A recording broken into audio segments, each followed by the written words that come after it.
Welcome to the Geek Speak Show. People who get it, get it. This is the Geek Speak Show. Interviews with the movers and shakers in geek culture. This is Mark Zickery, writer, producer, director of Space Command. Hey, this is Todd McFarlane, creator of Spawn, and one of the original founders of Image Comics. Hi, I'm Chris Hardwick. God bless the geek. They're listening. You're consuming. You're watching with your ears. Oh, you just listen. The Geek Speak Show is powered by GeekTyrant.com, GameTyrant.com, MightyVille.com, RamaScreen.com, and ZergNet.com. Please make a note of it. Here are the hosts of the Geek Speak Show, Henry San Miguel and Marc Dorris.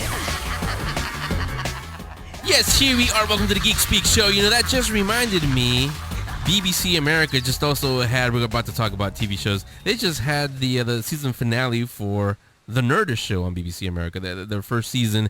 I'm always looking for an excuse to get him on. So Chris has to come on. We'll talk about that and some other things that are coming up. We'll talk about Course of the Force, of course. He hates when I do that. That's why I did that. Sorry. Oh, yeah. Hi. We didn't notice you there. Hey, everybody. How's it going? Welcome to the Geek Speak Show. Mark is here. Rachel's not here. She'll be back next week. She is basking in the glory of her her winning the Star Trek versus Star Wars show that we did a couple weeks ago. It's all according to you. If you guys are out there saying, oh, how can you give it to her? You gave it to her. And it wasn't me. I told you. We left it in your hands. You guys voted. We gave it to her. So she'll be back probably next week. Maybe. Depends on how much her celebrating goes. But Mark, let's talk TV. Some shows are ending. Some shows are about to kick off. I didn't get into Arrow that much. And I've said it before on the air, I hate jumping into shows mid-season because, it just doesn't make sense to me. You have, though. You've been watching Arrow. I have. We were talking about it right before we started recording, so go ahead and tell everybody what you were saying about the finale for Arrow. So, yeah, we were just talking about this before the show. I've been following Arrow since the beginning. It was kind of funny. My girlfriend and I went down to WonderCon, I believe it was, and I saw Stephen Amell, who plays Oliver Queen, the titular character of Arrow, or the Hood, as they call him in the show. And I was like, I didn't really want to check out the show at that time, so I just really didn't even think twice about giving it a chance. But after WonderCon, we ended up, deciding, you know what, let's check it out, and I got addicted because it's a really, really good show. So the first and only season they've had thus far, they've renewed it for a second, but they just had their season finale, I want to say 2 weeks ago on Wednesday or something like that. And I got to say, I was somewhat disappointed. They were saying that in their season finale, they had chopped out a big chunk or a big cliffhanger, if you will, and they're going to leave that to the second season. Now, we don't quite know exactly what that is. There were rumors that they were going to be paying homage to Hal Jordan a little bit and nodding to what's the girl's name? The aerospace industry. Ferris? I forget. Yes. Ferris Airliners. Yeah. They were trying to, hint at that to say that Green Lantern and Green Arrow were sort of in the same universe somehow. So I don't know. There are rumors that one of the writers for the show, who I want to say he produced something with the Green Lantern movie with Hal Jordan, that they wanted to talk to Ryan Reynolds about maybe bringing him into the show, but we don't know how accurate that is. But Roy Harper, the character who plays Speedy, who later becomes Red Arrow, he is in the show. Some Abercrombie and Fitch model kid plays him, and they're saying, well, this kid, Roy Harper, he wants to become a sidekick vigilante or whatever. So they were saying maybe he'll, don a red hood of sorts in the season finale, but none of that. If you guys haven't seen the finale, I'm going to give a little bit of a spoiler here. Tommy, his Oliver Queen's best friend in the show, estranged best friend, and son of the primary villain, Tommy Merlin, he dies during an earthquake, a man-made earthquake by the series' primary villain, and he gets killed. But, when he gets killed, you're not left with a feeling of, oh my God, Tommy Merlin, like, I feel so bad that you're gone. Like, no, none of that. Wasn't really all that impressed with the emotions on screen. But, that happened, and, they've already signed on for a second season, so we know that we're getting that, but there wasn't anything that you're like, oh my gosh, what's going to happen next? Where are we? So somewhat of a disappointment for an overall good show on the CW, but we'll just have to wait and see what happens on season 2, see what they do with it. That ending kind of sounds like the one I want to talk about, and then I guess I got to take it on because Rachel's not here. It's her show. Yeah, you guys know what I'm talking about now. Revolution, that ended this past Monday. I got to say it was kind of flat, really. I mean, the past 2 weeks, the show, the action especially, really picked up. And, you know, there were some deaths, some major character deaths. And kind of like, I don't know if it's the writing or the acting or combination of both. When those deaths happened, you were kind of, okay, and you didn't really, it didn't hit you emotionally the way it was supposed to. You didn't have the tissue box like when we had some deaths and loss when that was on. Yeah. But the ending as a whole for Revolution, I don't know if it's the writers being safe, because they kind of like, Fringe was all seasons, I would say. They don't know if it's coming back next season or not. They don't know if it's going to be canceled, while they're on hiatus. There's nothing really, that makes you go, wonder, like you said with Arrow, what's going to happen for I can't wait till season 2 starts and this or this happens potentially. There's none of that. It was just, it ends and you realize that the president of the United States has been alive this whole time, and then somebody said, okay, Mr. President, time to take over, and it ends. I'm like, what? Okay. But, me, I got to watch it again. It's still in my DVR. I got to watch it again, and it's on so late. Maybe I was just tired. But it looks like, to me, it looked like a game changer, where the title actually meant literally revolution. That it's going to be a revolution against whatever, and we're going to rise up again. It's starting to be a lot like Patriot games now. There's a lot of actually more like, Born, Patriot games, a lot of political stuff in there now, and I don't know if that's where they wanted it to go, or maybe, like I said, it comes on so late. I'm just tired, and that's the way I see it. I gotta watch it, like now, middle of the day, when when my brain is actually functioning, and then maybe I'll get what they're trying to go for. But that was the end of Revolution. Grimm and NBC's Grimm ended a couple of weeks now, I think. Forgot to talk about that. That one did it on a huge cliffhanger. Nick is going to be, the reason for you to watch it now, Mark. Maybe he's going to wake up as a zombie now, because the last 2 leading up to the finale were kind of a World War Z episode or storyline, where you realize who is one of the Grimm fairy tale characters who creates zombies. Yeah, that's what the 2 were about. And the cliffhanger is, the thing is he becomes like a blowfish. He spits his green gel, whatever that is, on you, and that's what that's how you rise up as a zombie. Nick, the Grimm, the main Grimm, he got spit on at the end, and now he might rise up again in season 3 as a zombie. So that's what happened there. Now, Game of Thrones, I know it wasn't the finale, but Rachel and I sort of talked. Rachel's talked about it in the last past few weeks. I haven't jumped in only because it's I've got on my provider, I've got like 20 HBO channels, and I do record it. It's in on my DVR. I haven't sat down and actually gone to that. That'll probably be what I do this weekend, because I finally for once have nothing to do, so I'll probably catch up on Game of Thrones. This past one though, I can't help but when I'm on Twitter and on the internet, you guys were talking about it. I had to log off because I don't want any spoilers. You watch it. I know Rachel watches it because she talked about it before. When was it? Last week or whenever it was, or Monday. I'm gonna go ahead. You decide if you want to spoil it or not, but you go ahead and give your thoughts on it. I don't want to spoil it for listeners, because for me, and I'm not getting paid to say this, but what I will say is this episode was so powerful. Imagine you're watching The Lion King for the first time, and Simba is witnessing his father's death, and Simba goes up and he's nudging Mufasa, and he's like, Dad, wake up, and you're so sad because you know that he's not going to wake up, and the pain and the emotion that you felt. Now intensify that by like 1,000, and that's how this episode really you went there. No, it was that bad. I'm telling you, it is dreadful. Like, you had to make a Lion King reference. No, I had to. It's okay. The episode is not a bad episode. It's a very well written, well acted, excellent episode, but it's emotionally disturbing and painful. And I gotta say, as a man and as someone who's quite masculine, and I don't have the ability to cry on call, I wanted to cry so bad. But the only thing that held me back was not my masculinity, but simply the shock and awe of what happened on screen. I think it's episode 9, I think. So season 3, episode 9 is going to live in infamy as being the most painful episode in any type of cinematic televised, well, it's HBO, so it's not television, it's HBO. But, you know, one of those moments. But I watch it on my TV. But you watch it on your TV, exactly.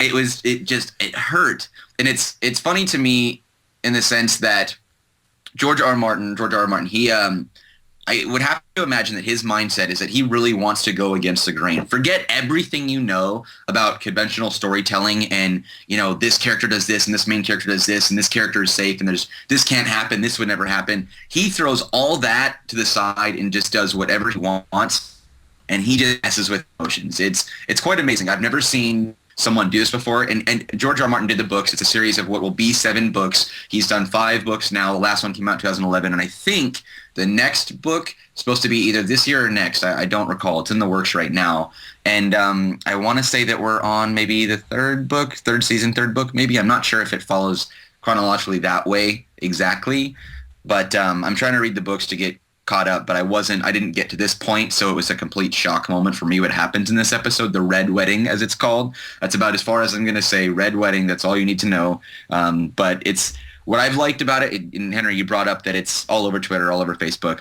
What I really liked is that when I was on Twitter, and I don't do Facebook that much, Twitter's the only one that I really do, I noticed that everyone is just saying like, oh my God, why? They weren't spoiling it for anyone, at least from what I was seeing. People weren't going out there and spoiling it, so that was kind of nice. But all the same, keep in mind that if you have not seen the episode like Henry, who we're going to force to get caught up, you don't want to go to any social media to ruin it for you, because it's an oh my God moment. Oh my God. That's all I can say. So kind of like the book that I'm going to talk about later on in the book club. It's a book that it just came out last month. I got a review copy. I got to read it. I had to read it a couple of times. It is a twist ending, really, really good. You don't see it coming, kind of like that. The emotional thing you're talking about, again, I haven't seen it yet, but I'm imagining like earlier this year, or I think it was last year, I forget now when it was. But episode number, I believe it was 3 or 4 of AMC's The Walking Dead, where Carl's mom died. And there were a lot of deaths and big deaths in that one, and that one was one of the most powerful episodes of The Walking Dead ever. Is it kind of like that?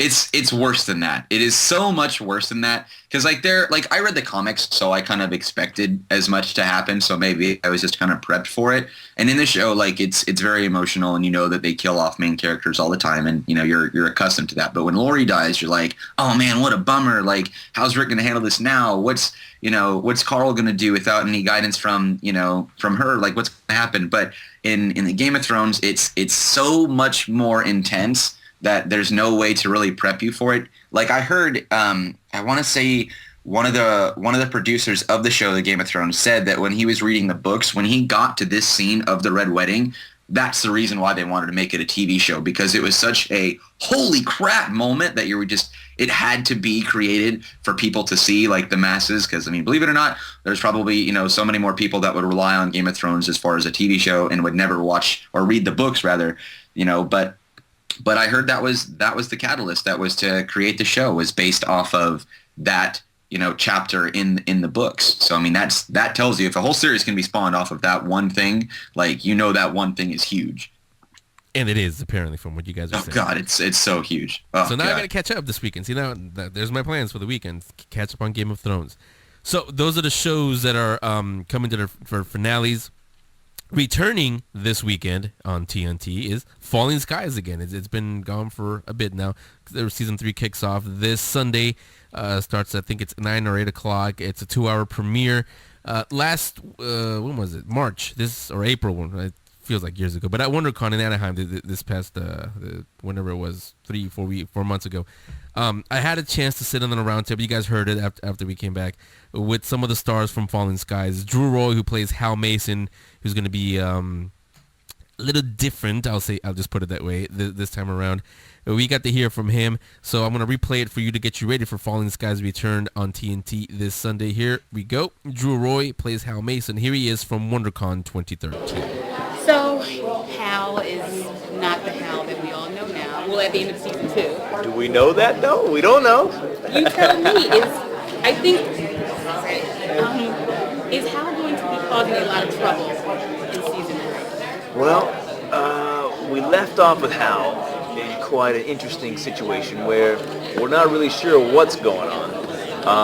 When we actually wrote that scene, when they wrote the scene, they weren't even certain where it was going to go. So they wanted to have a great cliffhanger, which I think they accomplished, and then they wanted to allow the time to really come up with a good story as to what it actually means is what's going on. Because what's different about Hal with the eye bug is that it then goes in his ear and then, I guess we assume, into his brain, but we've never seen this happen before. So when Tom was taken over by the eye bug, there was some sort of a tracking aspect, but it was from Red Eye. So that was from someone who is good. Now this is from, who is it from? We're not quite sure, but we might have a good idea where it's from. I did come close. I think it'd been okay, but anyway. So I'm gonna have to do a lot of that dodging. So it looks like it's coming from a bad source this time.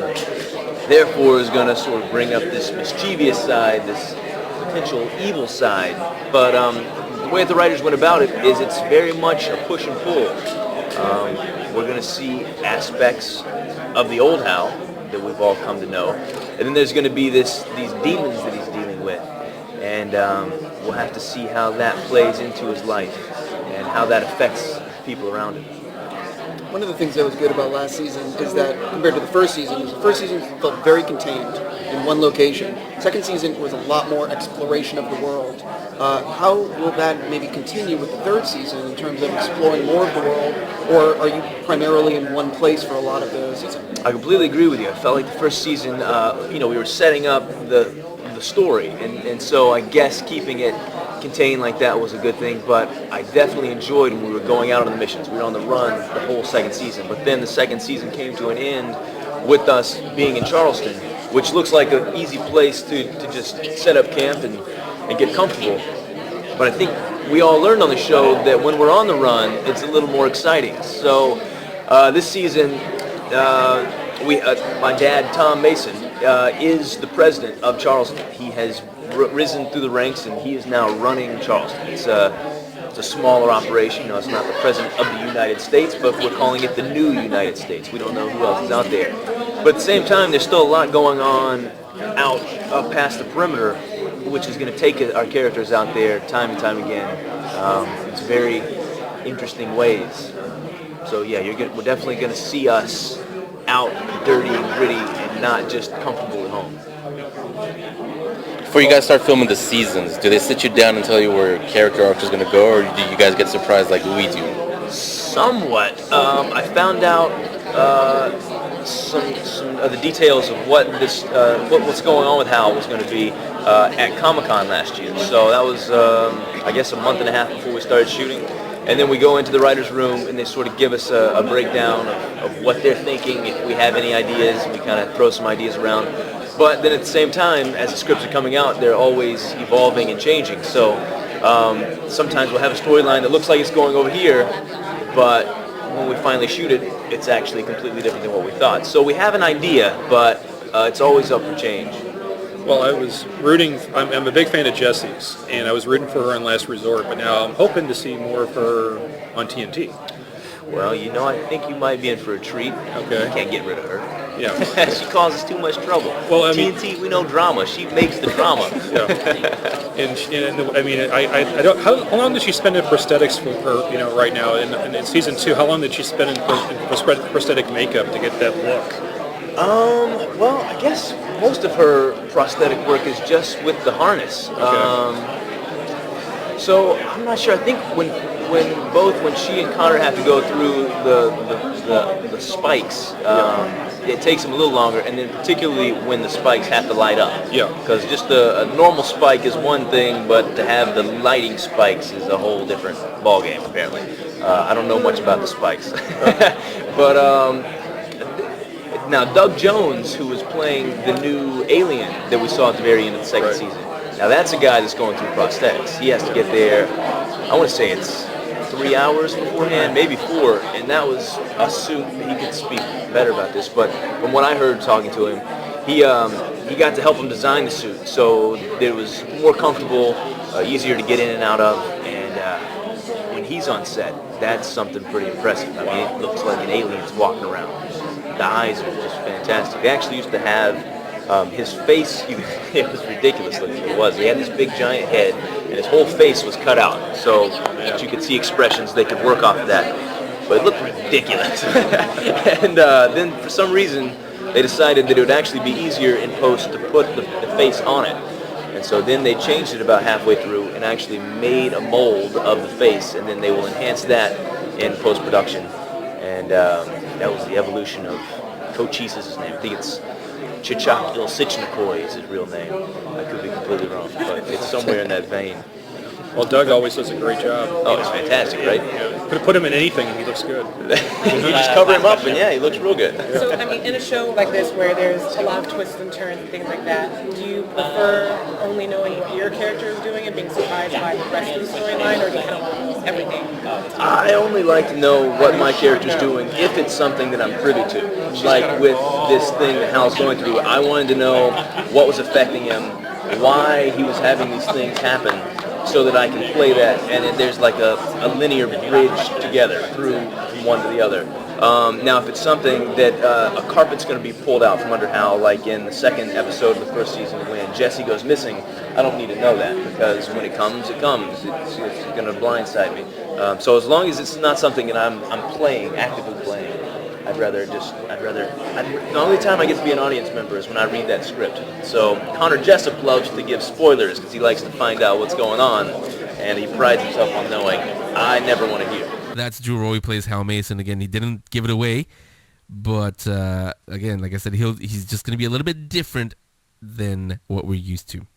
Seychelle Gabriel plays Lourdes. She's also going to be a little bit different now that Anne, spoiler alert for those of you who haven't caught up, but then again, they had a whole marathon last weekend, so you had a chance to catch up.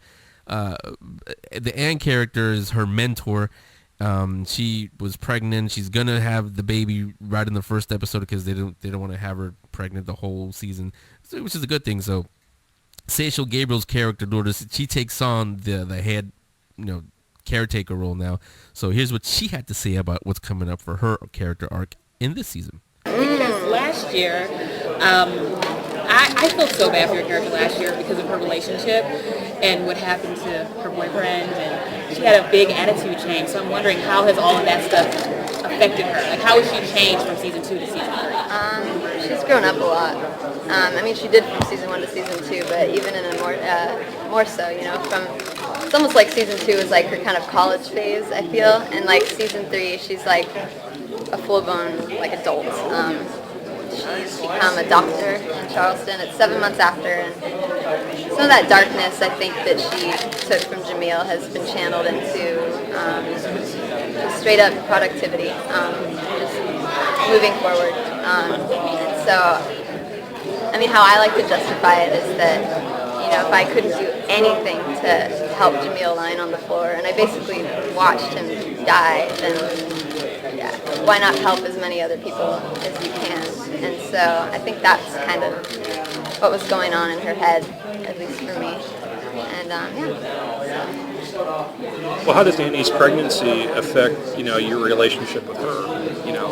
It used to be like, doctor, she was your mentor. Now it sounds like you're taking more of the leadership role.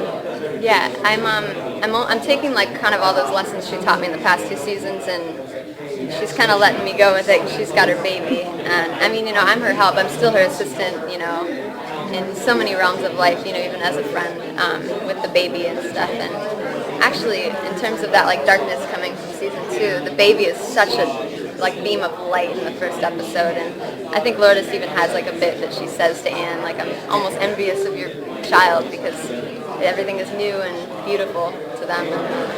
So it's kind of cool. It's for everybody, but it is stressful because there's so much going on. So for all the characters, but, yeah. So I take it no new love interest will be coming her way. Not anytime soon, but you never know. You never know at the end. Do you sit in with the writers and say, hey, look, you give her sad backstory, then she was happy, then you take it away? Is she going to have a happy end somewhere in here? I've never like kind of I have every right to say that though. Man, you orphaned me. I have no boyfriend. Hal has like a bunch of girls that I have to watch him flirt with in front of me. No, but I did sit in with the writers actually kind of the first time this season, and it was fun. We talked about some cool things, and after being on a show for so long, it's easier to be comfortable, and it's cool. I kind of mentioned like wanting to interact with different characters, and what's cool about being in the hospital is all of the characters and the entire cast comes through the hospital because everyone gets screwed up at some point. So I do get scenes with like all these great people that in the past, I've just been with Moon most of the time, which is awesome because she's like one of my best friends. But yeah, it's a fun season. Did Moon give you any advice on how to? Because she's done a lot of genre stuff before. Did she tell you, okay, this is what to expect? Yeah, Moon's definitely like pumped me up and made me a lot stronger and more confident about things because she's just like that kind of woman, and she's played a lot of, I think, very strong roles, and I don't know. It's almost like a similar parallel with Anne and Lourdes, because I feel like Lourdes was so innocent to me in the beginning, and now she's like kind of owns herself, and it's really cool. And I don't know. I feel like Anne's kind of led her into that place, and Moon's kind of done that for me too. She's like, don't take anybody's shit, basically. She's not that type of person. So. Do you think that Lourdes is? Will she ever? I really want to see her like have a gun and just start going to a room, clearing it out, and letting people have it because she seems like such a sweet girl. Yeah. But she's in a terrible world, and terrible things have happened. Yeah. So this is season 3. You were talking about how she's grown up. Will she ever at some point have to like get down and dirty like that, like how others do? She will this season. She will this season. I promise you. Yeah. And that's one of the things I actually spoke with the writers too. I was like, man, that one scene, that episode actually with Jamil and the Crawleys, and when Moon and me and Max were like in that hall with the guns, and she had the blowtorch and stuff, and there were things going off. That was like the funnest day ever. And I was like, man, I can do this all the time. But it's cool because I really treasure it when it comes around. But yeah, no, this season definitely, and I think that she's in such a screwed up place in the head. Even if she doesn't want to kind of touch on that herself, when you don't want to address that and be forward with yourself, it comes out in twisted ways, and so many things happen spontaneously. So, but yeah, you will see Lourdes get a little down and dirty in unexpected ways, and the violence can't really stay away for long. Even if you are in this underground safe haven, it's just always coming. So. But she always will live up to her first name, the legacy of her first name, right? I believe so. Yeah, I think so. I think Lourdes is just innately just a good person at heart and a good girl who, bad things have happened to her, but she's just very true. And she doesn't kind of like mess in anybody's business she's not supposed to, really, right. And she's just doing the best she can.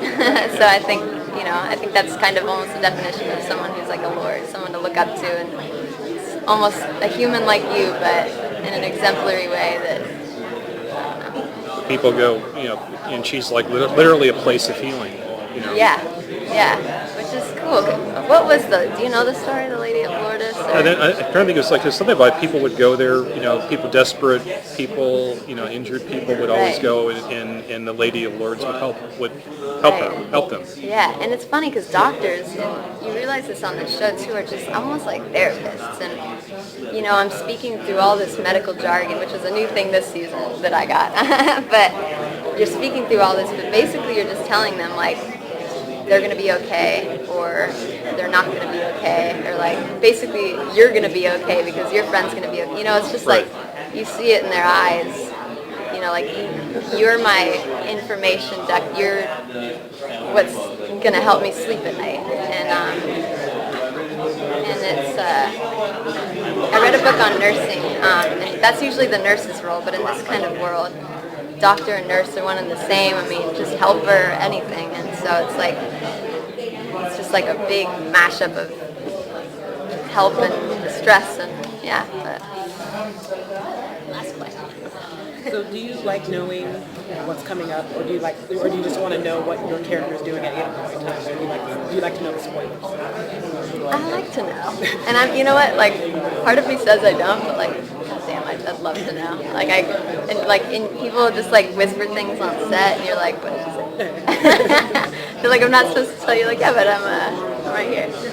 But no, I like to know. It's helpful for the character, I think. And even if you do know a little bit, the writers never, at least on our show, tell you exactly how it's going to pan out. I mean, maybe because there's so much stuff going on that they haven't gotten to that, or because they want it to be that much of a surprise to you as it is to the audience. But yeah, there was a lot of surprises this year. That's why I love being on the show. It's like everything is suspenseful and crazy. And last but not least, now we hear from the showrunner and executive producer, Ray Miyabushan. He's gonna give not spoilers, just again get us ready for the premiere, and that's this Sunday on TNT. Here he is. So I have a really big question for you. Okay. Can you tell us, will the show or season 3 premiere start off exactly where season 2 finale ended, or will there be a time jump? There's going to be a time jump. How much of a time jump? 7 months. Oh, that's specific. Yeah. Why? Well, it's specific because I wrote it, so that's why I know it. But why 7 months? Well, I mean, and 7 months is only semi-arbitrary, and there'll be explanations as to why that is. But part of the practical reason is that if you remember, Anne is pregnant, and I think we talked about it a lot, but we've at the end decided that we really didn't want to do a full season with Anne pregnant, which is what practically it would be if we just started the day after the aliens came in. We wanted to advance that story. And also, a lot of stuff happens in those 7 months. And I come a lot to writing a show as a fan, and a lot of the time I love the idea where it's like, whoa, what happened? How did that happen? And have all that time of catching up to the story, which I think we do kind of in a fun way. You know, you'll suddenly, right away at the beginning, you can tell things have changed. And the question that hopefully you'll have is, why have things changed? How have things changed? These new aliens, did they change things? You know, what's the deal with Hal and his eye worm? How's that affecting everybody? And I think we allow the audience to catch up in a fun way, and pretty quickly too. But it just seemed like a great way to kind of infuse another burst of energy into the show, rather than just start, meeting the aliens, figuring out who they are, stuff like that. What I liked in season 2 was you start taking the whole like biomechanical, technology and ramping it up. Right. Especially, with Ben, with I guess Karen, and everything, Right. and then her involvement with the aliens and the eye worm. That's awesome. I think first with the dad, now with his son. Right. So what can you say anything about what you're going to be doing with that aspect in season 3? Well, I think we will be increasing it more.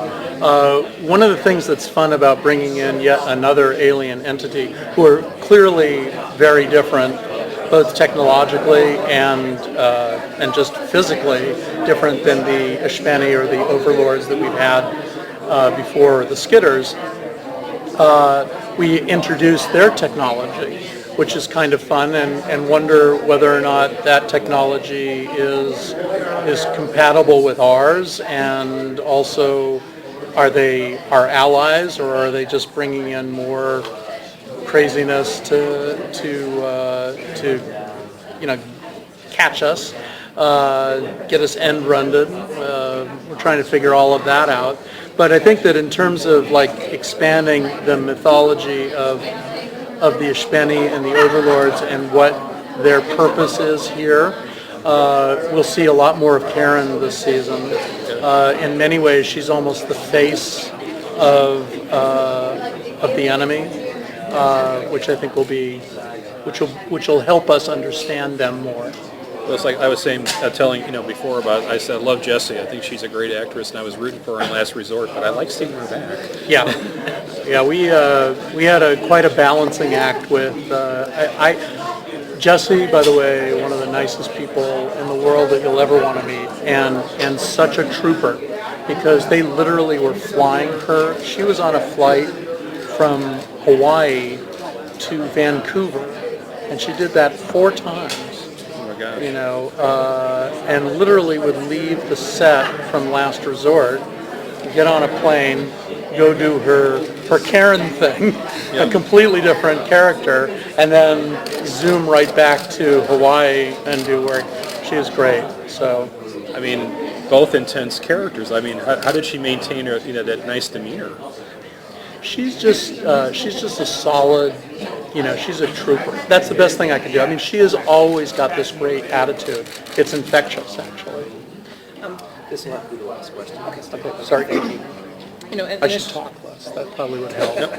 Sorry. In a show in which there's a lot of different things happening to the characters, whether it's being affected by alien tech or being captured, things like that, how hard is it to figure out who you want to mess with next, and is it really hard when you've gone to love a character to make horrible things happen? I think that's actually, it's a great question, because that's actually the hardest thing in the world. I'm a nerd. Almost everybody in my writers' room are nerds. We love sitting down and coming up with alien stuff and whatever, but finding out the characters and making their transition and transformation real and exciting is probably the hardest thing in the world. But Hal's a great character. He's the Boy Scout of Boy Scouts and stuff. So he just seemed like a natural candidate to mess with, which is what makes that so much fun. And Drew Roy just does an amazing job of turning evil, as you could see in that last episode. Thank you, guys. Thank you very much. Take care. So some of the stars and show producer and showrunner from Falling Skies, remember, returns this Sunday on TNT, 9 o'clock, 8 o'clock.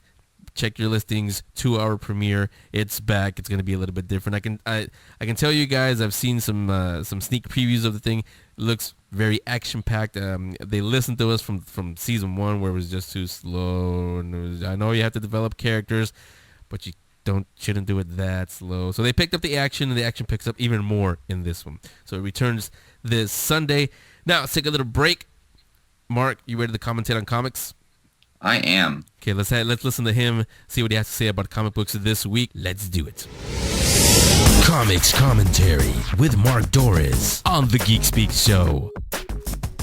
All right, just jumping right into it here, starting with Marvel. The biggest release for the week that I'm really excited about is Kick-Ass 3, number 1. I'm really stoked for this. Kick-Ass has been one of the more dominant comics in my life that I've been reading. Mark Millar has had a big impact on me. I actually met him initially back, I want to say, maybe 2007-ish, I believe. And I met him at a comic convention in Chicago. Now, meeting Mark Millar for me was great because he inspired me to do writing, which I do on the side.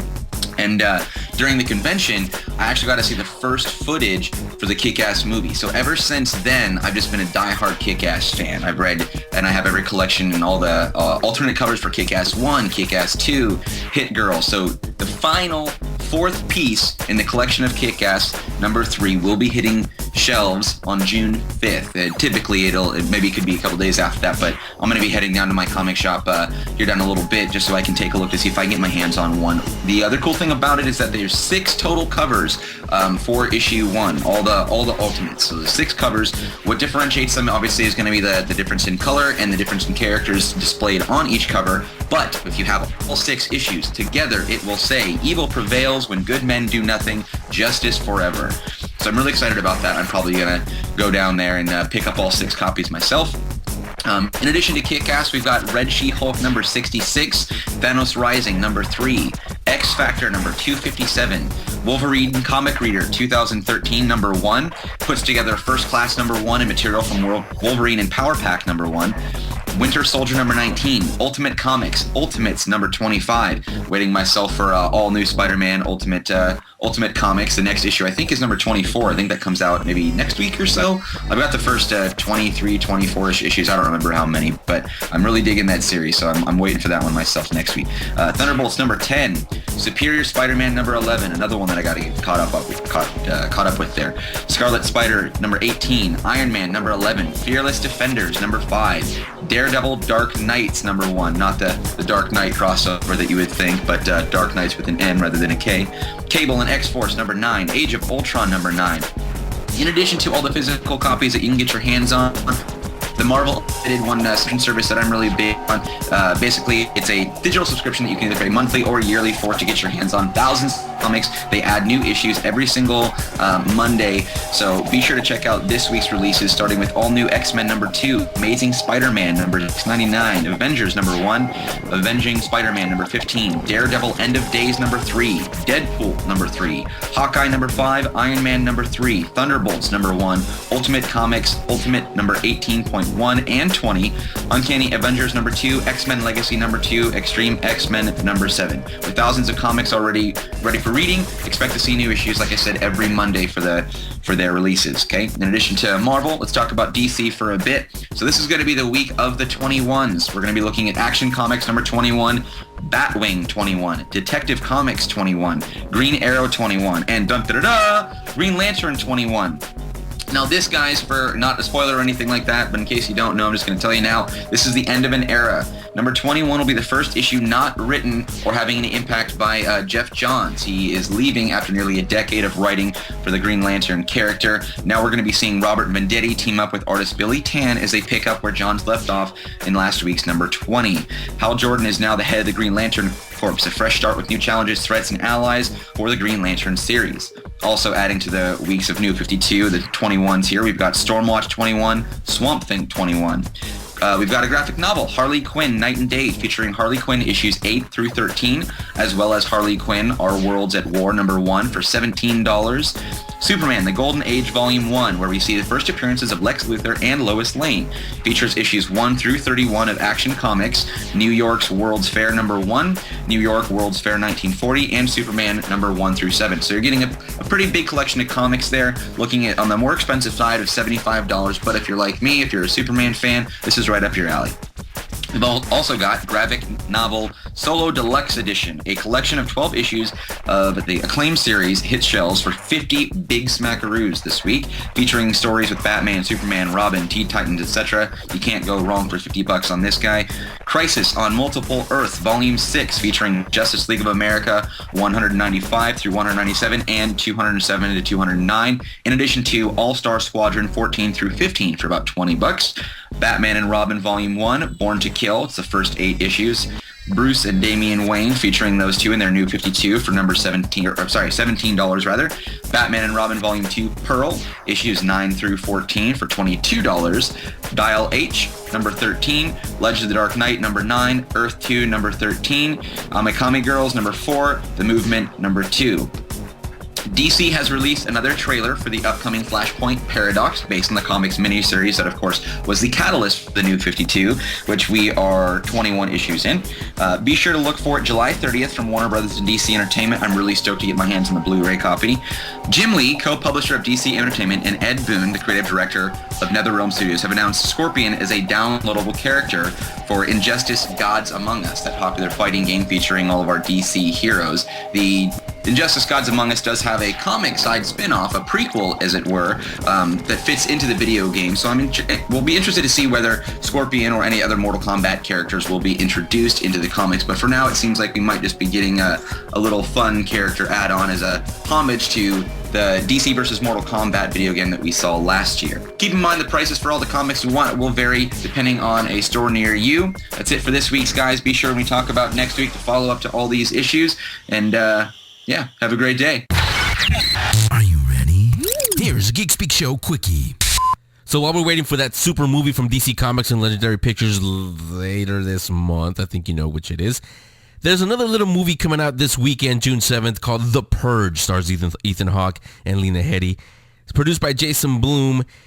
It's a little bit of everything. You don't really know how to describe it. It's got a little bit of thriller elements in it, sci-fi elements in it, some political thriller elements in it, and a little bit of horror even. So it's a mashup of all of those. It looks like a pretty good film. Looks like a pretty scary film. Again, it's called The Purge, starring Ethan Hawke, Lena Headey, brought to you by Universal and Blumhouse Productions. Blumhouse Productions was kind enough to send me some interviews with number one producer Jason Blum. So here's Jason talking about The Purge. Great, thank you. So thanks for taking the time today. My pleasure. So if we could just start off, what initially drew you to this project? So our company only does lower budget, high concept movies. That's all that we do. And very rarely does one check every box, but this one did. It's a huge concept. What if crime were legal? 12 hours a year, once a year, but told through the point of view of one family's experience through this night, so that it's relatively contained, so that it can be done without a huge number of effects and a huge number of locations. So as soon as James pitched it, I was like, I love it, we're in. And he worked on the script, and the process once we got the script was actually pretty quick from the time we made the script, to the time we made the movie. So it is a thriller, has some social commentary, Horror obviously. movie Yeah. with thriller elements. Okay, great. But was the intent to always sort of have this political statement attached as well? That was not my intent, and that was not. I think James's intent was to have a great horror movie concept. And in addition, there was a social commentary that came along with it. And when I first read it, it was very clear that was there, and I was really psyched about that. But it's not like we went and said, let's make a movie with a social commentary. Like it was a happy accident that happened, but completely intentional. Like it didn't surprise us once the movie was made. So if you could set up The Purge for me and what it is. So The Purge is a movie. It takes place in America, and it's about 7 years into a law that makes all crime legal from 7 at night till 7 in the morning once a year. And so this has happened about seven years in a row. So people are accustomed to it when the movie opens, and it's about mom and dad, Ethan and Lena, and 2 kids.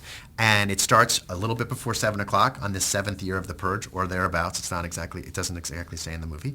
And Dad sells alarm systems because most people during the Purge close themselves into their houses and wall themselves off so that they don't go out into the mayhem that's in the streets. And this night starts the same way the 6 others before have, with the iron doors go up and the family's locked into the house. And about 20 minutes into the movie, a guy is being terrorized, and a little boy lets him into the house. And it's about what transpires between the guy, the people chasing that guy, and this family stuck in this house for 11 hours. So now talk to me then about getting Ethan involved in the project, and then his character's arc, what we see him go throughout this night.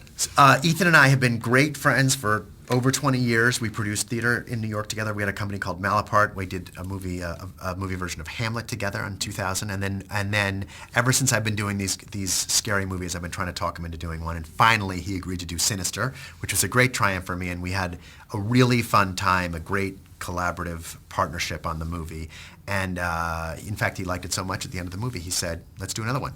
So I gave him the script to The Purge. He actually knew James separate from me. We both knew James independent of one another. And he said yes, and 6 months later, we shot The Purge in L.A. And that's how it came to be in the movie. And his arc in the movie starts out as a real believer in the Purge. Obviously, his entire business is based on the Purge, and so he's made a small fortune off the law, and he's a big believer in it. And through the course of the movie, I would say it's safe to say he becomes less of a believer in the Purge. So then talk to me too about the family, though. We obviously see Lena go through, she sort of becomes like the hero of the film. Yeah. Talk to me about her character and, where we see her. So Lena, like her husband, has done very well by this event. Although she's questioned it a little bit more. The people who question it the most in the beginning of the movie are the kids. The kids are the kind of the ones with the most moral center in the beginning of the movie. Maybe then Lena and then Ethan, and but she's kind of ridden along with her husband and with her husband's belief in this, and it's supported their family for a long time. But she sees more problems with the purge than her husband does, and those problems become apparent very quickly in this particular night that we choose to tell this story. And in fact, she does become the hero of the movie, and she saves her family from dying, really. And she too, by the end of the movie, though, not a big believer in having a purge again. Right. And now I know you guys really like to work with accelerated schedules. You shot it fairly quickly. Do you think that helps though with the pacing of the film too, shooting on such a short schedule? Yes. Well, we start off with the fact that we don't start shooting unless our scripts are very short. So that helps to keep the movies. I rarely feel leaving a movie I wish it were longer. I often feel I wish it were shorter. So limited resources force us to focus on shooting stuff that's going to wind up in the movie. Not everything we shoot winds up in the movie, but our percentage of what winds up in the movie versus not on these movies is way higher than a normal movie.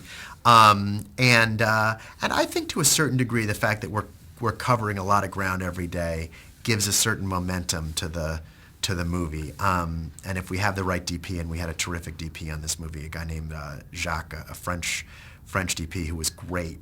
And fast, and if we have the DP on board with our plan, again, we don't always, but a lot of the times we do. I think it does. I think it helps performance. The actors don't go to their trailers and come back. There aren't these huge 2-hour breaks for lighting setups. Like we ideally we do one lighting setup and shoot the scene again and again and again from all different angles without breaking. I think it makes performance better. I think it does. I think it does help, actually. So then obviously clearly then the one location, that house, I mean, where everything really takes place. Yeah. You know, how important was it and how hard was it to find that location? It was really hard. There was another house that everyone wanted us to shoot in. Not the director, James didn't want it, but our line producer did because it was less expensive.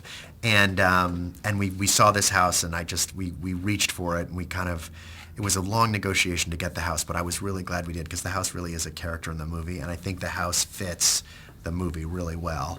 And I was really pleased with it, but it was probably the biggest struggle we had on the movie was landing on the right location. And now James wrote it and directed. Was that always the intent to have him do both, or did it kind of just sort of happen? And he wrote and directed the movie. We almost never work with second-time directors. We never worked the first time. We almost never work with second-time directors. Most of the directors we work with have had a lot more experience, like Scott Derrickson or James Wan. And one of the reasons we had another producing partner on, we had Platinum Dunes on the movie, was because James hadn't had a lot of experience directing, and especially had never directed a horror movie. And those guys have made a lot of great ones. And so they were very involved creatively in the movie, and that was kind of part of the creative unit was James and Brad and Drew. Awesome. Very good. Great. Thanks. That's producer Jason Blum. Here's the star, Ethan Hawke. He plays James Sandon. He's the star of The Purge along with Lena Headey. Here he is talking about The Purge. All right, thanks. So thanks for taking the time today. So, so what initially enticed you to take on this project? You know, it's a thriller, yet it has social commentary, sort of like it's making a political statement, so to speak. It's just the originality of the concept. I had worked, James DeMonico and I had worked together on a remake of a John Carpenter film, Assault on Precinct 13, and we loved making that movie. And when I was doing Sinister with Jason, we were talking about James and what a great underrated filmmaker he is, and Jason got really excited about this script and gave it to me. So the combination of those two guys, Jason and James, sending me this, and it felt like an old school genre movie that I grew up on watching, you know, whether it's Escape from New York or I don't know what, but it's accomplishes the first goal of a genre movie, which is to be tremendous fun. I mean, it's just entertaining as hell. And then it does the second goal, which is to have something for you to think about after it's over. And the worst ones are like candy. You eat them and then they're gone. And well, I guess the worst ones aren't even like candy. They just taste bad and you spit them out. But then the next one is they're kind of sweet and delicious, but then you forget about them. And the best ones are incredibly fun and leave you something to talk with your friends about after they're over. Now, so if you could set up The Purge for me and exactly what it is. Well, it's a movie that's set in the future when, America has recovered from the Great Depression of 2020 or whatever it is, and there's a new government in place that has decided to shut down once a year to allow people to purge themselves of all the hatred and bile that collects during the year. And so they unload the jails, and they don't have to, you don't have to worry about if somebody cheats you in a land deal. You just wait till purge night and you kill the guy. And so the courts aren't full with unnecessary lawsuits, and the unemployment goes down because all the poor people kill each other. And it's kind of a radical, ridiculous idea, but it provokes a lot of thought about ways that it's not so far-fetched. So now, when you initially, signed on to do this, though, it's a little bit different, though, than some of your other roles, right? So what was that? Oh, yeah. I mean, for me, I started acting when I was 13, so I've been trying to play around in all different kinds of genres of making movies. I'm not that good of an actor that I can just kind of shape-change myself into these different people, but I can try to find good scripts that put me in different worlds. And so that helps me be a better actor and helps me stay curious and excited about making movies. This is an old-fashioned movie in a way that, I think Scorsese called it smuggler cinema, when it's, it's a studio film, it's a Friday night popcorn movie, but at the same time it actually is radically fun and has something radical to say. And so talk to me then about your character's arc. What is his take on the Purge? And, where do we see him kind of go throughout this film? Well, he's a person who's making money off the Purge, and like a lot of people who make money off something choose not to see the downside of it. It's like a cigarette salesman or a guy who sells whiskey or something. He doesn't want to hear about drunk driving stats, This is a guy who builds home security systems. So the higher the threat of violence is, the more useful his product is. So he's a guy that at first doesn't see himself as part of the problem at all. And through the course of the movie, this violence that seems so far away starts coming in, and he starts to realize that he's been a participant in something very, very dark. Now, you guys shot the film fairly quickly. Did the accelerated schedule kind of help, though, with the intensity of this? Or? I love that. One thing that there's something fun about having disciplined budget, let's put it, that forces you to be more creative and have more fun. You got to, as opposed to, if you're doing a big movie and the shooting day goes wrong, it's okay, we can pick it up tomorrow. But on a independent movie, nothing can go wrong, or the movie won't be good. So it's kind of like a razor's edge, and it's a lot more fun. And things do go wrong, obviously, and they're not as good as you wanted them to be. But it's accumulation of, did you win more battles than you lost? And talk to me about working with Lena and Max and Adelaide as well, and just, the dynamic with everyone and their characters. Well, for me, the best part of this movie is Lena's performance and her character. I felt that when I read the script, that it was a real opportunity for Lena to do something special, and she did it. She's kind of the hero of the movie, kind of housewife as lioness. And she's the heart of the movie to me. My character is kind of a guy who finds this sense of self a little too late. Would you say then, too, though, that we see Max as sort of like the moral compass of the story? Yeah, it's hard for me to say he's a moral compass because I play the father, and a lot of what he does is exasperating to me. I want to, but he is. It's both, certainly. He's the one who's looking at it from an ethical point of view. At first, Lena's character is just sedating herself, trying to ignore it. But he's the one who's looking at it for what it is. So what do you hope the audience takes from this? Like I was saying earlier, was the intent, you think, to always have sort of that social commentary or a political statement? Or I think the intent of any good genre movie is, first off, to be entertaining. To be fun. And once you've done that, then you can think about the second thing, which is, what do you have to say? And the best genre movies lace those through. And this one, certainly, for me, it's impossible to watch this movie and not start thinking about all the ways in which it's not so far-fetched. A lot of ways that we've seen a lot of this stuff on the news. And it's it gives you a way to think about the ethics of our position on violence, our position on race, our position on economics, without, some talking head having trying to teach you or having an agenda about who you should vote for. It really just presents these radical ideas, and you can think about what ways the characters are good and bad. Awesome. Great. We're good. All right. Thank you so much. It's time for the Geek Speak Show Book Club. Our books or graphic novels. Tell us what your favorites are. Books at thegeekspeakshow.com. Have gotten a few from you guys. I will talk about them in a later show because I just have a whole bunch of them. But now we haven't done this in a while. Part of the book club, we talk about the books that we're all reading here. But part of the book club, the fun part is sometimes I get to talk to some of the writers of these really, really cool books. We haven't done it in a while. I think the last one we had was Lev Grossman when he came by. But now, it's summer. We're all out, including writers. They're taking a break, sort of, from writing. So everybody's available, maybe. We're doing it again. We've got an author. I just read a book called The Last Academy. Now, this is one, usually the book club, I tell you guys why you should read it. This one, I want to tell you, but if I do, I give the whole thing away. So on to talk about it is the writer of The Last Academy, Ann Applegate. Ann, and welcome to the Geek Speak Show. Thanks, Henry. It's nice to be here. Yeah, thanks for coming here. So again, like I said, I read it twice actually. The Last Academy, really love it. And I want to gush about it and tell everybody that it's such a great book but I have to stop there. So I'm gonna let you tell everybody what it's about, but without spoiling the whole story. Okay, without spoilers, this is a story about a girl, Camden. She's 14 years old, and after falling out with her best friend back home, she heads off for boarding school in California.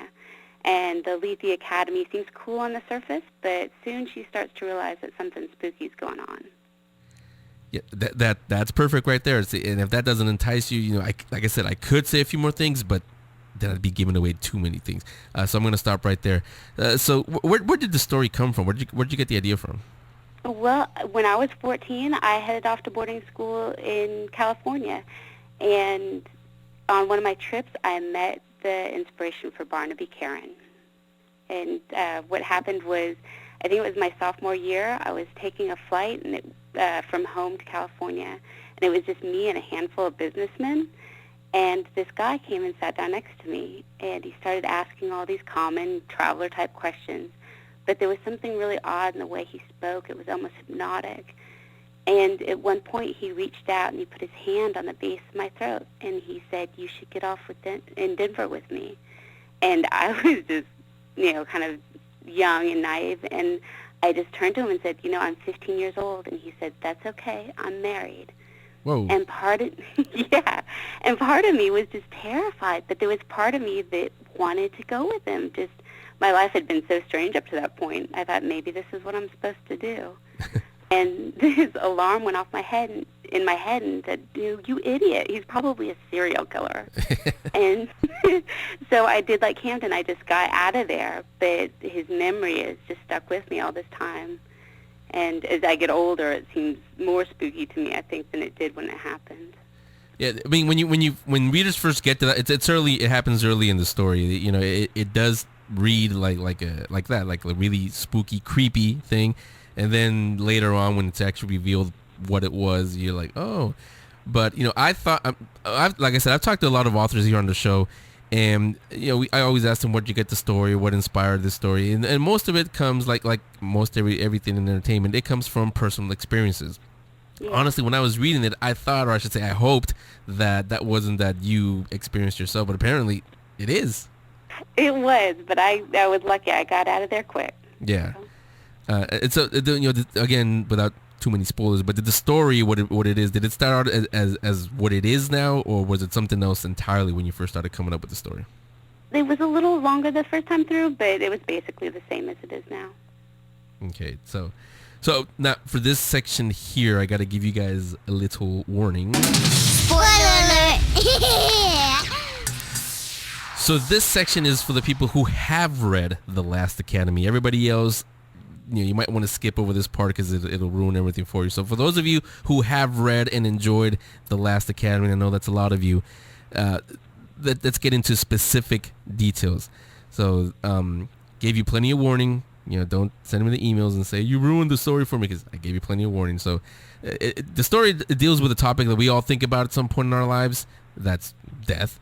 And so does the story, again, going back to, it touches on from our personal experiences, does it reflect how you see death or the afterlife? Oh, yeah, absolutely. In fact, when I was younger, I used to think that heaven was probably just, sitting on a cloud, watching your loved ones from afar, like, almost like a soap opera, that's what it would be like to die.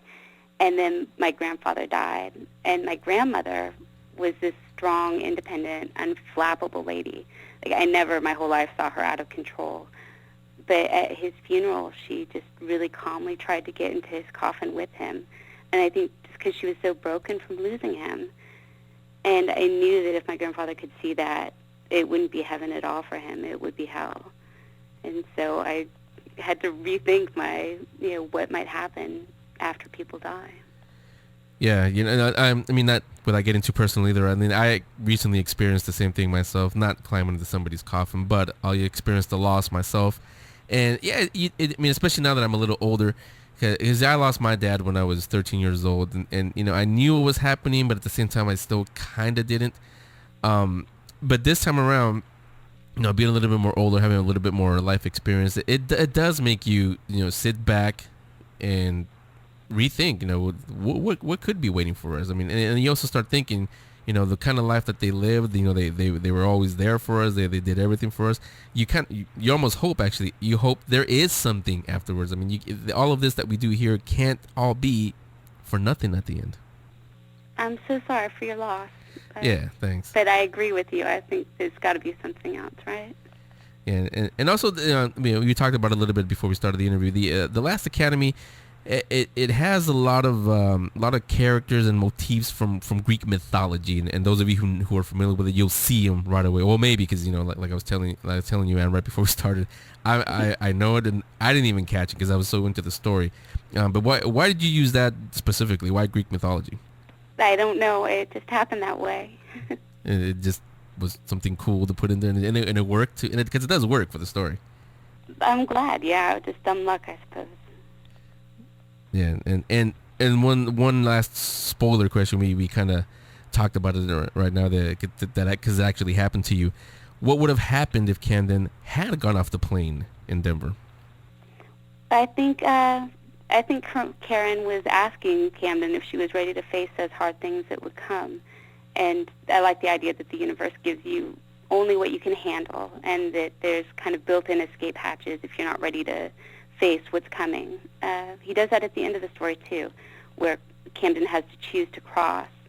And if you notice, there's no boat at the end of the story, and I think that's because to get wherever she's going, she's going to have to get in the water and swim. Huh. I didn't even think of that either. But what I was thinking of, and you tell me if I'm off or not, is back to the scene on the plane. After we got to the end and I realized what had been happening the whole time, I thought, afterwards, if she had gotten off the plane, would that mean she would have been living the rest of her life as a ghost? I don't know. I think that it would have. I think eventually she would have had to go to the boarding school and pass through that level. But I think if she wasn't ready to face all those things that happened to her, yeah, that maybe there was something easier or more peaceful she could do. Yeah. And again, that section there was for all of you who have read and loved The Last Academy. So let's go back to non-spoiler stuff now. I know it's probably kept you busy in the promotions and everything that you do for The Last Academy, but have you given any thought to what your next book will be? Yeah, I'm working on a story about a girl who helps caretake this abandoned mansion on the central coast of California. And the place is kind of a cross between Hearst Castle and Neverland Ranch. And, of course, people mysteriously disappear. I like it already. What writers do you enjoy reading in your spare time? I am all over the place. Cormac McCarthy and Charlene Harris share equal shelf space in my house. But mostly I'm a sucker for good descriptions and plot twists. Yeah, we're talking to Ann Applegate. She's the writer of The Last Academy. It's out in stores now. You guys can get it, the usual suspects, Amazon and everything else. I do have a link up on our links section. You guys can go there, find out about Ann, about the book, and order it if you haven't read it. and I hope you skipped over that last part because we just spoiled it for you, the whole thing. Because this is a book that you have to go in there knowing as little as possible about, or it won't have the same effect. Trust me on that one. We do have a lot. In fact, we have some people on staff, in fact, who do want to write professionally. If somebody's listening now and they're wondering, how do I get started? What kind of advice would you give them? I say you should absolutely go for it. I think the hardest thing about getting started is taking that first step. And really, what do you have to lose, right? A couple hours sleep, maybe some bad TV. You just have to go for it and give it that extra time and energy. Yeah, it kind of ties into the theme of Last Academy. You only live once, so what do you have to lose? Exactly. Yeah. Exactly. Yeah, and again, like I said, I have a link up on our website in the guest link section. But give us your website, any appearances, anything you have coming up. Where can people see and meet you? Sure, my website is annapplegate.com, and there's a page you can't get to by links. It's annapplegate.com/secret, and so if you're interested in finding more stuff than the average bear, it's on that page. Okay, and have you done any signings or anything for the book? No, I haven't done anything yet. I'm kind of hidey-holing away. Okay, I'm sure that'll come because the book just came out in last month, wasn't it? Yeah. Yeah, it's pretty new, and I have gotten some emails from some of our listeners who have read it, and I got a review copy, so I knew about it, but it is starting to make some noise, and you being on here, I'm sure people are going to pick it up and start reading it some more, so get ready to go out there and meet and greet some of your fans. Oh, well, thank you so much for having me. This has been a lot of fun. Yeah, and again, I said it before we started. It is a great story. Without giving too much, it does have a big twist in the end. And if you're like me and you're into this kind of stuff, which is why we do the Geek Speak Show. If you're like me and you don't see the twist coming at the end, it's really going to hit you at the end when it's there. And it is one of those books that will, when you're done, you'll want to go back and reread it again for those I see it now moments, because there's plenty of those in the book. Man, I'm grinning from ear to ear, Henry. Thank you. Yeah, so it's a great job, and you're welcome back anytime to talk about any of your future books. Thank you. Okay, so thanks a lot for coming on. Thanks a lot for having me. Okay, so thanks again to Ann Applegate. She is the writer of The Last Academy, a good book. And again, can't give too much away because this is a book that you need to go in there knowing as little as possible as you can. Kind of like Into Darkness, but we all knew it was calm. But we're not even going to go there. Again, we're over it. Ready for Man of Steel. Mark, what book do you have? Because I like him. He actually reads books. What do you have? I do. So actually this week I've got World War Z, which you guys all know about the movie coming out on June 21st. World War Z is a little bit different in the book side of things. That's the understatement of the year. A little bit different. Yeah, like all films and books, there's such a gigantic difference, which is why I wanted to read the book first before the movie came out. But it was really entertaining. I mean, zombies, some people think it's been overdone. I have been obsessed with zombies for years before they became popular, and I'm going to love them after they're popular. But it's just a great feel for what you're going to miss in the movie. The movie's got some early screenings, going to be good. But essentially, bottom line is zombie outbreak. The world kind of decides, how are we going to handle it? The World War part is not so much a world war with zombies that you might think, but it's really a war with each other while zombies take place. So for me, I love the works of Max Brooks. I love his zombie survival guide. I love all the little pieces that he does. So it was a no-brainer to get this book and to read it. So you guys should check it out before the movie hits June 21st. It's a good read. It's good stuff. I like it a lot. Well, I would say yes and no. Again, he was up on our Facebook page. I actually I didn't interview him because I just saw him walking around at WonderCon. The last time I was here in San Francisco, and I got to meet him, and I told him exactly what you said. I loved the books, both of them, World War Z and How to Survive. Yeah. And he said at the time, they're cool because we talked about the movie. It was still in production. And I said, you know what's happening with the movie? And he said, honestly, I kind of took myself out of it because it's nothing like the book, not even close. Yeah. And you hit it right on when you said, it even though it's called World War Z, it's not really a world war against the zombies. But this movie makes it into that because, I read the book also, Mark, like you, and I love the way it is. I would see it more. See if you agree. I would see it more if they did this kind of like a found footage kind of thing.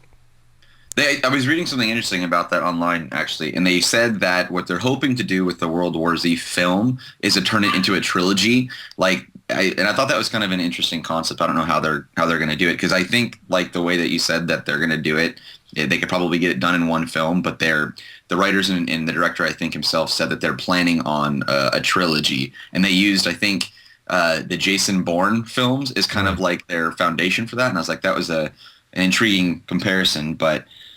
All the same, I want to see the movie. IGN gave it, I think, 7.6 out of 10, which is a lot better than I thought it was going to do. I thought it was going to just tank. But the only disappointment I think we're going to have is the fact that it's so different from the book.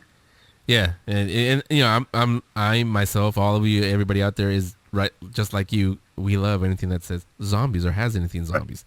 And were you trying to be funny there when you said you're going to love zombies till you die or till the day, whatever you said there? Well, okay, the reason I said that is because I every single time I bring up something regarding zombies, like with my buddies or my other job that I have on the side, everyone's always like, oh yeah, zombies are just popular right now because, movies, Hollywood. And I was like, well, zombies in The Walking Dead. Right.